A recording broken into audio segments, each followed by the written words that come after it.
Pemerintah Kota Makassar resmi meluncing pemadam kebakaran motor atau Damtor sebanyak 53 unit. Pada Kamis 13 Oktober 2022, Damtor yang diperuntukkan untuk memadamkan kebakaran di lorong melibatkan anggota Batalion 120 sebagai relawan pemadam yang akan mengoperasikan Damtor di setiap kelurahan. Wali Kota Makassar Muhammad Ramdan Pomanto mengatakan, Damtor yang dibantu pemadam kebakaran lorong atau PKRONG akan melakukan aksi pemadaman awal untuk setiap kasus sambil menunggu armada kebakaran tiba di lokasi, serta Damtor yang berukuran lebih kecil dari mobil kebakaran dapat menjangkau area sempit seperti lorong sehingga personel pemadam kebakaran tidak kesulitan dalam melakukan pemadam di area padat penduduk.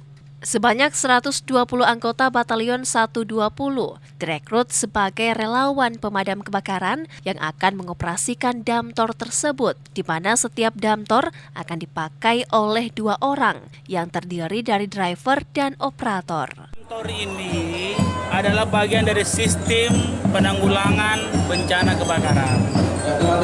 Mulai dari PKRONG. PKRONG itu adalah pemadam kebakaran stasioner, tidak bergerak.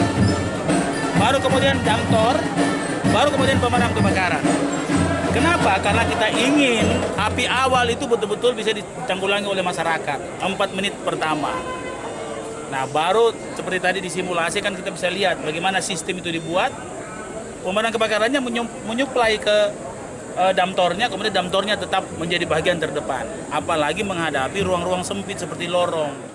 Wali Kota Makassar juga menyebut untuk tahun ini hanya disiapkan 53 unit Damtor yang akan disebar di seluruh kecamatan sekota Makassar. Sementara untuk tahun 2023, Pemkot akan kembali mengusulkan pengadaan 100 unit Damtor untuk mencukupkan jumlah Damtor di setiap kelurahan sekota Makassar dengan menganggarkan Rp80 juta per unit Damtor yang dilengkapi dengan selang air, selimut pemadaman, dan beberapa perangkat fire safety lainnya. Ira, Fajar TV dan Fajar Radio melaporkan.